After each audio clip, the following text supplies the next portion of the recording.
다윗의 첫째 아들은 암논이고 둘째 아들은 어려서 죽었고 셋째는 압살롬입니다. 그런데 암논이 이제 압살롬의 친동생이며 자기는 이복 여동생이죠. 범함으로 인하여 이제 가정의 불화가 시작되고 압살롬은 아버지가 암논을 분명하게 책망하지 않는 것에 대해서 그 불의함에 대한 그런 그 분노 그런 걸 갖고 있다가 결국 암논을 죽이게 되고 압살롬은 이제 자기 할아버지 외할아버지 그술 왕 그러니까는 이스라엘 민족이 아니고요 조그만 부족의 왕인데 그술 땅에 가서 2년 동안 이제 거하게 됩니다. 이제 세월이 2년이 지났고 이제 요압이라는 장군이 다윗을 감아보니까 압살롬을 아주 그리워하고 다윗이 그런 것을 보았습니다. 그래서 이제 요압이 이제 압살롬을 다시 다윗에게로 예루살렘으로 데려오기 위해서 이제 14장 앞분에 드고아라는 곳에 가서 거기 있는 똑똑한 여자를 한 명을 이제 불러다가 그 여인에게 이제 변장을 시켜서 상복을 입혀서 이제 다윗에게 나가게 하는 겁니다. 그래서 왕에게 이제 막 울면서 이야기하는 거죠. 우리 집에 형제가 둘이 있는데 형이 이제 동생을 죽였습니다. 가인과 아벨 이야기죠. 형이 동생을 죽였고 이제 그렇기 때문에 형이 동생을 죽였다면 그 공동체에서 그 죄를 벌하기 위해서 한 사람이 원수 갚는 자가 나서게 되고 그 원수 갚는 자는 그 형을 끝까지 찾아다니면서 죽이게 됩니다. 이게 이스라엘 법이죠. 그래서 이제 실수로 죽인 사람은 도핏 성으로 도망가게 되잖아요. 거기서 이제 판결이 날 때까지는 손을 못 대게 되는 거예요. 이제 이렇게 이제 다윗에게 찾아가 이야기하는 겁니다. 막 울면서 나에게는 아들 둘밖에 없었는데 둘이 싸우다가 실수로 형이 동생을 죽였습니다. 아무도 말리는 사람도 없었고 이거는 그냥 순간적인 충동에서 죽인 거고 그랬는데 원수 갚는 자가 나타나서 지금 내 마지막 아들 한 명 남았죠. 그 큰아들마저도 죽이려고 합니다. 그럼 나는 아무것도 남는 게 없습니다. 막 울면서 다윗에게 이 변장 연기하는 거죠. 그게 다윗이 그걸 듣다 보니까 너무 불쌍한 거예요. 그래가지고 그런 일이 절대 이 땅에는 없게 하겠다 내가 맹세한다. 이제 그렇게 이야기하니까 그러면서 다윗이 그 순간 다 깨달아 놓는 겁니다. 이게 바로 자기 이야기구나.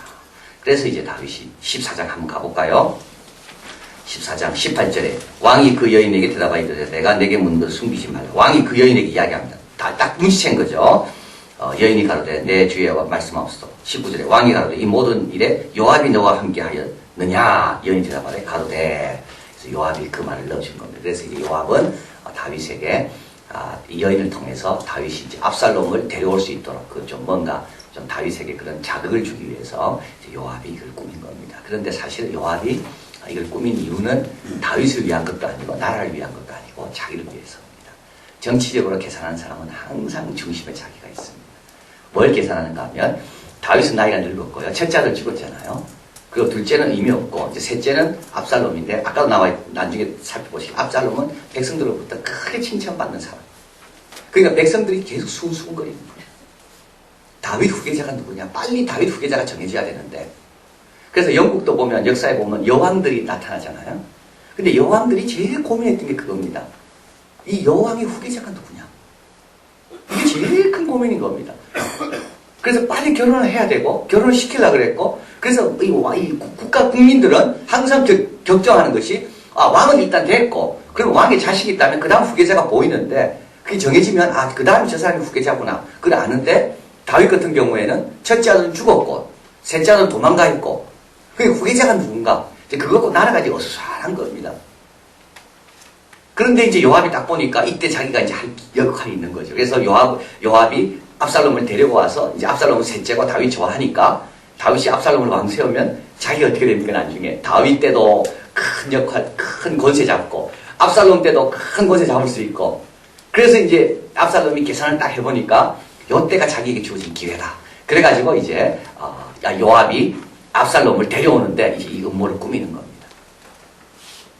결국 자기를 위해서 그런 거죠. 그래서 이제 결국은 다윗이 맹세도 했고 그런 경우는 죽이지 않아도 된다라고 했기 때문에 본인도 이게 적용이 될 수가 있겠구나. 그래서 어떤 학자들은 이걸 가리켜서 이 구절이 왜 이렇게 자세하게 나와 있는가 하면 다윗이 압살롬을 그냥 데리고 온 게 아니라는 겁니다. 이 여인에 있던 이런 단원, 요압의 어떤 음모에 의해서 다윗이 모르고 이걸 결정했지 다윗이 그냥 압살롬을 용서한 건 아니다. 이렇게 학자들은 이 구절의 설명의 배경을 이렇게 설명하고 있습니다. 자, 그래서 이제 압살롬이 이제 오게 된 겁니다. 그래서 이제 다윗은 압살롬 오라. 그래서 압살롬이 왔는데 다윗이 안 만나요. 안 만나요. 왜냐하면 두 마음이 있죠. 하나는 참 압살롬이 보고 싶었지만 또 한편으로는 자기 첫째 아들을 죽인 사람 아닙니까? 그죠? 자기 가정에 어려움을 준 사람이거든요. 그래서 다윗은 두 마음 때문에 압살롬을 안 만납니다. 자, 그리고 25절에 가보겠습니다. 그리고 이제 압살롬에 대한 소개가 있습니다. 온 이스라엘 가운데 압살롬같이 아름다움으로 크게 칭찬받는 자가 없었으니 압살롬은 참 잘생겼습니다. 압살롬처럼 이스라엘 백성 가운데 잘생긴 사람은 없습니다. 여러분 잘생기면요 점수 많이 땁니다. 그래서 선거할 때도 이왕이면 국회의원 선거할 때 뭐 잘 모르잖아요. 잘생긴 사람이면 이상하게 점수를 줍니다. 그 송기룡 목사님이 아침마다 매일 저한테 보내는데 여러 군데 보내는 거 그냥 저한테 하나 보내시는 건데 거기에 새해 기도 나와 있더라고요. 새해 용서하게 하소서. 자기 부인 장동건 좋아했다는 거 그거 다 용서하게 하소서. 장동건만 나오면 헤헤거리고 그래. 정신을 잃는데 정신을 잃어. 그래서 주여 그 부인을 제가 용서할 마음을 주시오. 긍휼히 여겨주시오. 버릴 게 하나도 없어. 이래보나 저래보나 다 멋져. 이 압살롬이 그런 사람이 압살롬. 그리고 머리숱이 얼마나 많습니까? 머리털이 무거움으로 연말마다 깎았는데 2kg가 돼 2kg. 그러니까 머리가 무거워. 그래서 압살롬의 자랑은 뭡니까? 휘날리는 머리예요. 근데 결국 압살롬이 뭐 때문에 죽습니까? 머리 때문에 죽습니다. 머릿결이 많아가지고요. 머릿결이 나무에 걸려요. 저는 걱정할 필요가 없어요. 머리 때문에 걱정할 필요가 없어요. 이 압살롬은 나중에 상수리 나무에 머리가 걸립니다. 그래가지고 그 머리가 자랑거리였는데 이거 굉장히 중요한 건데 여러분 다윗이 갑자기 인구조사하고 싶었잖아요. 왜냐하면 어느 순간부터 자기가 이루어놓은 것에 대해서 뭔가 좀 스스로에게 좀 이렇게 자랑하고 싶은 마음이 든 거예요. 내가 사올 때보다 내가 나라를 얼마나 확장시켰고 내 수하의 군인이 얼마나 많고 내 왕국, 내 군대, 내 경찰 내가 명령 한마디면 움직이는 사람이 얼마나 많은가 다윗이 한번 보고 싶은 거예요. 뿌듯해지는 거죠 그 순간. 그래서 어떤 분이 그러더라고요. 교회 성전을 크게 지은 목사님은 그 교회 딱 그 본당에 들어갈 때 마음이 뿌듯해진대. 교인들이 많이 쫙 수천 명이 앉아있으면 뿌듯해진대요. 내가 이렇게 잘해서 이런가. 다윗이 그런 겁니다. 근데 온역이 돌아가지고 다윗은 3일만 하나님 벌하십시오. 하나님이 벌하시는 게 낫습니다. 자비 많으시기 때문에 자비가. 그랬는데 하나님 벌이 시작하는데 한 번에 7만 명이 죽죠. 한 번에 7만 명. 하나님은 7만 명 순식간에 죽이십니다. 하루에 다 죽을 수도 있습니다. 다윗은 그거 몰란 거예요. 모르고 3일 내도 뭐 몇천 명 죽겠지. 근데 하나님은 한 번에 7만 명이에요. 한 번에 7만 명. 그것도 오전도 아니에요. 한 번에 그냥. 하나님은 정확하게 대칭적으로 하십니다. 자랑하는 거 있죠. 꼭 대칭 그거 치십니다. 자랑하지 마십시오. 우리 아이 자랑하지 마세요. 자랑하는 거 하나님 참 싫어하시죠. 왜 그럴까요? 자랑하는 사람은 사랑이 없습니다. 자랑하는 사람은 남을 배려하지 않아요. 사랑은 자랑하지 않는다 그랬습니다. 진짜 영혼 사랑해 보십시오. 어떻게 자랑합니까? 그걸 못 누리는 사람, 그걸 위해 힘들어하는 사람 앞에서 뭘 어떻게 자랑해요 그거를. 사랑은 자랑하지 아니하며 머릿결 막 휘날리고 자랑하다가 마지막에 머릿결로 죽는 겁니다. 그저 중세 신학자 토마스 아퀴나스라고 이 천사의 박사예요. 이 사람은 중세의 모든 그 로마 교황의 통치, 개톨릭의 통치를 정당화시키고 체계화시키고 신학적으로 머리가 얼마나 좋은지 신학대전이라는 책을 적어가지고 숨마 디올로기아, 이 숨마라는 말은 최고라는 말이에요. 종합이에요. 그래서 미국 대학에서 졸업할 때 우리나라는 졸업장만 주지만 미국은 졸업할 때 성적을 꼭 이야기합니다. 우등하는 애는 숨마 쿰 라우데 최고의 학생이에요. 그 졸업장 딱 받을 때 신기형 숨마 쿰 라우데 딱 받는 거. 신기형 아무 이름도 안 해. 그냥 보통으로 졸업하는 거. 간신히 졸업하는 거. 숨마 쿰라. 이 숨마라는 말이 최고예요. 종합적이에요. 근데 제가 예일에 있을 때 졸업을 해보니까 숨마 쿰라오에 받는 아이들 중 여학생들. 뭣도 안 부려요. 고무줄로 머리 묶고 공부만 하는 아이들. 졸업할 때 숨마 쿰라. 이 숨마란 말이 그 숨마. 근데 그 사람이 숨마 띠올로기라죠. 머리가 어떻게 돌아가셨겠어요? 머리 아파가지고 죽었습니다. 그분은 불면증. 머리가 빠개, 딴 건 다 괜찮은데 잠을 못 자니까 머리가 빠개지는 거예요, 머리가. 나중에는 머리 때문에 영광을 누렸는데 맨 마지막에 머리가 원수예요, 머리가. 이 두통 때문에. 자, 압살롬 한번 보십시오. 잘 생겼습니다. 그런데요, 이 압살롬은요, 한번 15장에 가보십시오. 15장. 6절. 뭐 이스라엘 무리 중에 왕께 재판을 청하러 오는 자들에게 압살롬이 행함이 이와 같아서 이스라엘 사람의 마음을 뭐 했다고요? 도적했습니다. 잘 생겨도요, 도적질하고 있습니다. 압살롬. 잘 생겨도 자기 형 죽이는 거 쉽게 생각하는 사람이에요. 이 사람은 절제가 안 돼요. 압살롬 이야기에서 압살롬이 기도했더라, 예배드렸더라, 하나도 안 나옵니다. 잘생기면 뭐합니까? 잘생기면 뭐하겠어요? 그래서 사무엘도 실수한 게 이겁니다. 우리 모두가 실수한 게 이겁니다. 사무엘도 다윗 집에 왔었잖아요. 이세 집에 와서 왕 세우려고. 첫째 아들 장녀 엘리압 잘생겼거든요. 딱 기름 불라니까 하나님께서 그만하라고. 사람은 외모로 보지만 나는 중심을 본다. 압살롬은 잘생겼어요. 그래서 백성들이 좋아해요. 백성들이 압살롬만 나타나면 흥분하는 거죠. 야, 압살롬 같은 사람이 우리나라 왕이 되면 좋겠다. 요압은 이걸 딱 알아차리고 압살롬을 모셔왔어요.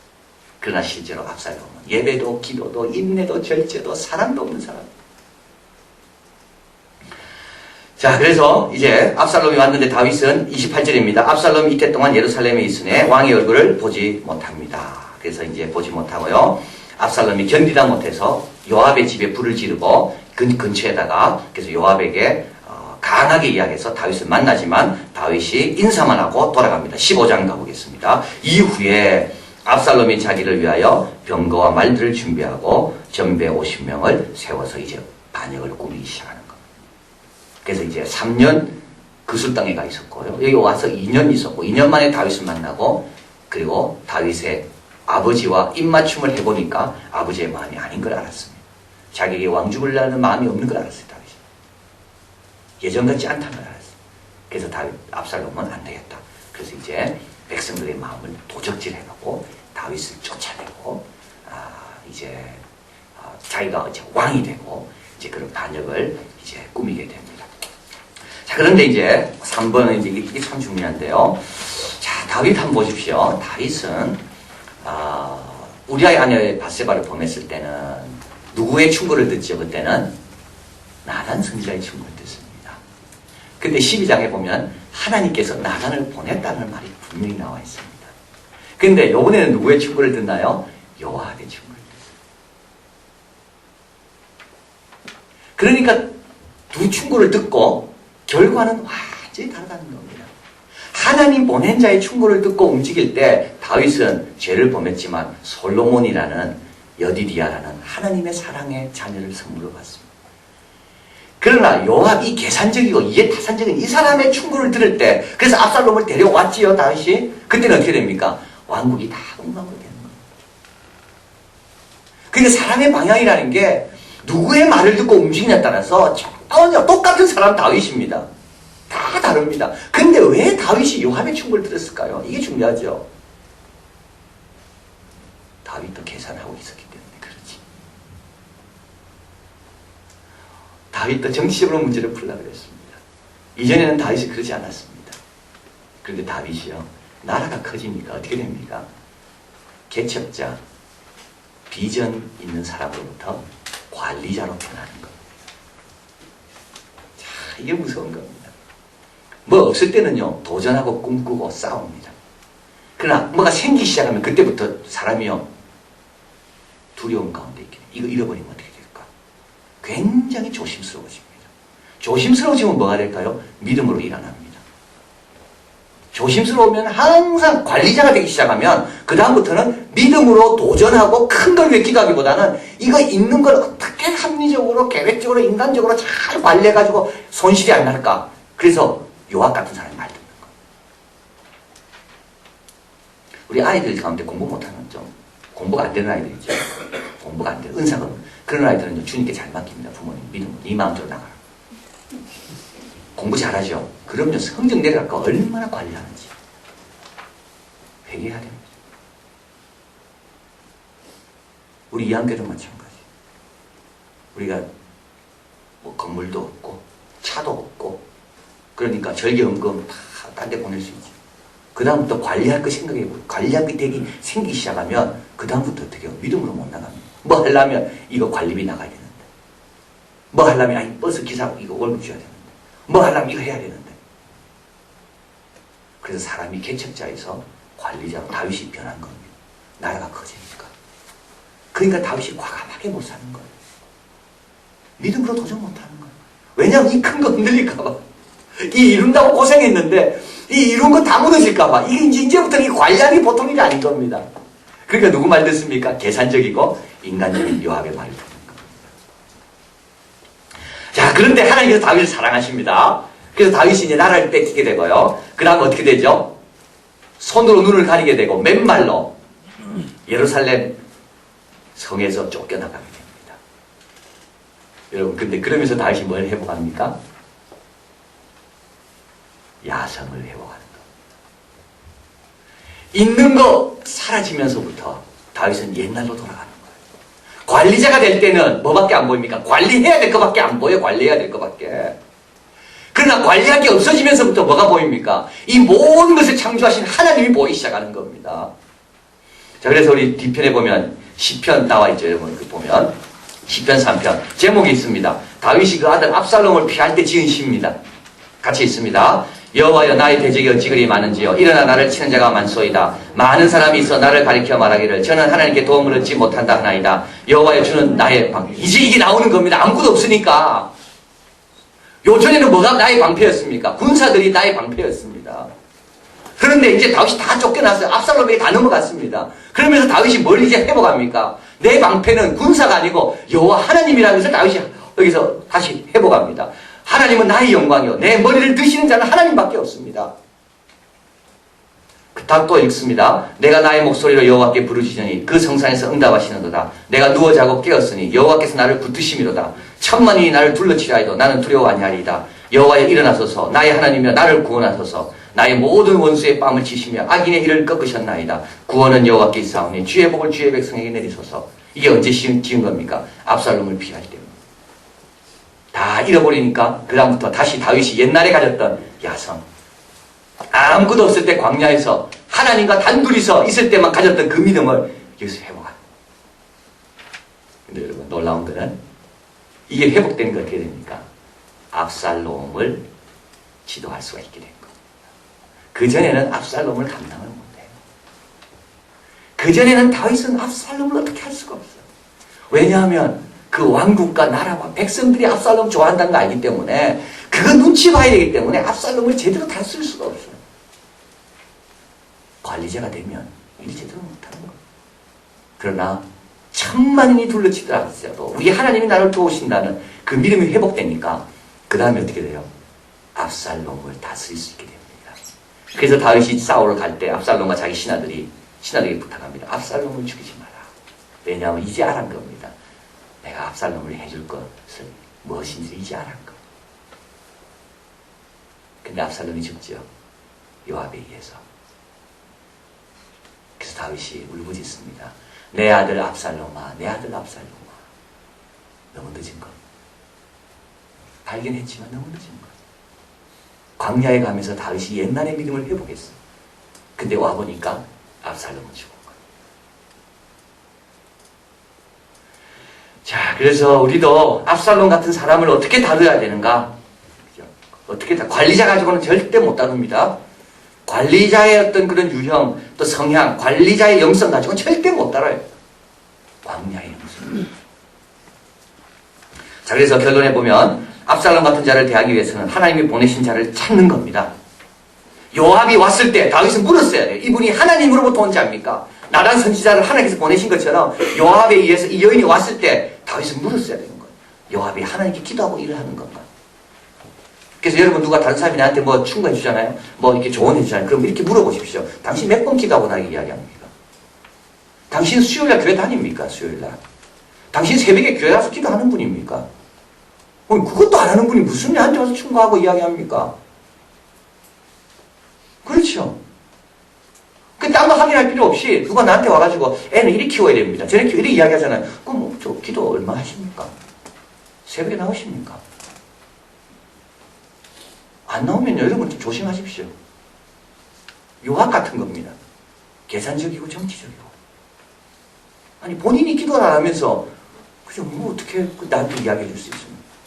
나도 마찬가지예요. 남에게 뭐 이야기해 주려면 나도 하나님 보내신 자로서 이야기를 해야지. 하나님 나를 보내지도 않았는데 내 마음대로 가가지고 뭐 이야기하고 그건 또 안 되는 겁니다. 그래서 다윗은 하나님 보내신 자가 누군지를 분별할 수 있어야 되는 거예요. 누군가 의견을 들을 때 이분은 영적으로 기도 많이 하는 분이고 하나님 앞에 신실하게 살기를 원하는 분이구나. 나단 선지자 같은 분이구나. 그러면 내한테 독이 내한테 쓰더라도 약이구나 이거는.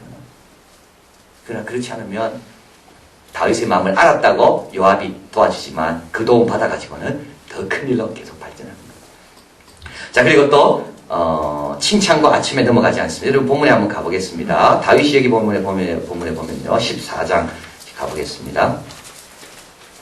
14장 20절 같이 읽습니다. 이는 왕의 종 요압이 이 일의 형편을 변하려 하려 이렇게 함이니이다. 내 주 왕의 지혜는 하나님의 사자의 지혜와 같아서 땅에 있는 일을 다 아시나이다 하니라. 그 드고와 여인이 다윗에게 이야기합니다. 다윗이 이 이야기 들으니까 얼마나 좋습니까? 당신의 지혜는 하나님의 지혜와 같고 사자의 지혜, 천사의 지혜라는 말이죠. 땅에 있는 일을 당신은 다 압니다. 근데 다윗이 압니까? 땅에 있는 거 모릅니다. 지금 압살롬이 어떤 생각인지 다윗은 모릅니다. 요압이 어떤 생각으로 충분히 모릅니다. 근데 이 말 들을 때 다윗은 우쭐해진 겁니다. 내가 다 아는구나 진짜.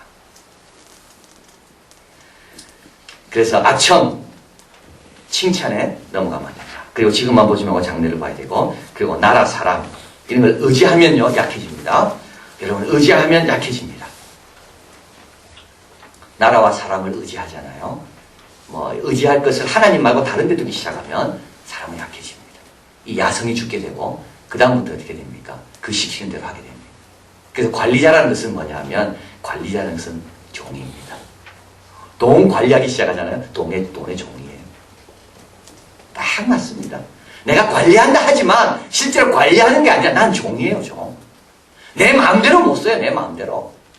그 관리해야 되니까, 그 남겨야 되니까. 그렇기 때문에 어떻게 됩니까? 늘 돈의 종이에요. 우리 아이들 좋은 대학 보내고 싶어서 관리하기 시작하죠? 그럼 뭡니까? 나는 그 입시의 종이에요, 나는. 그 아이를 믿음으로 양육 못하고, 늘 거기 그 틀 안에서 조금만 벗어나면 두려워서 늘 종입니다, 입시의 종. 관리자라는 게 다른 말로 하면 좋은 말로 관리자지 종이에요, 종. 근데 자유함을 어떻게 얻느냐? 자유함을 얻기 위해서는 하나님만 붙드는 거예요. 하나님만 의지하는 거예요. 우리 아이 책임지는 분은 하나님. 대학도 아니에요. 우리 가정 책임지는 분은 우리 하나님이에요. 뭐 친척 다른 사람 아니에요. 내 신앙생활 책임지는 분도 하나님이에요.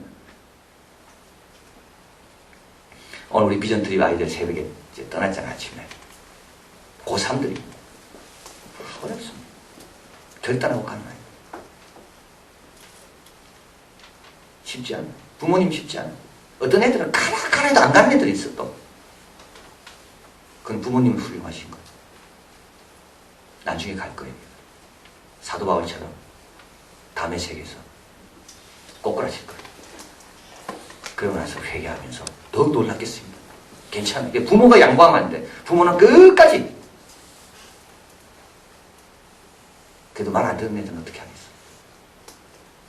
그 부모 십자가인 줄 알고 기도하는 거지. 10명 리무진 타는 데서 잘 가라. 안아줘. 이 겨울이니까 그게 좋더라고. 안아도 부담이 없어. 선생님 선생님이시구나. 선생님도 안아드리고 싶어. 이 아이들 데리고 참 가시는 선생님 얼마나 귀한지.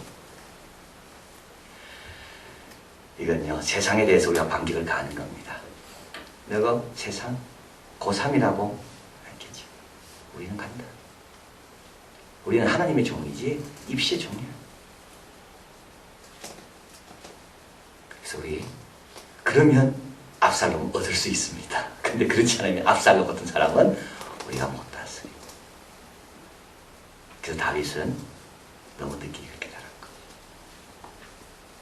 기도하시겠습니다.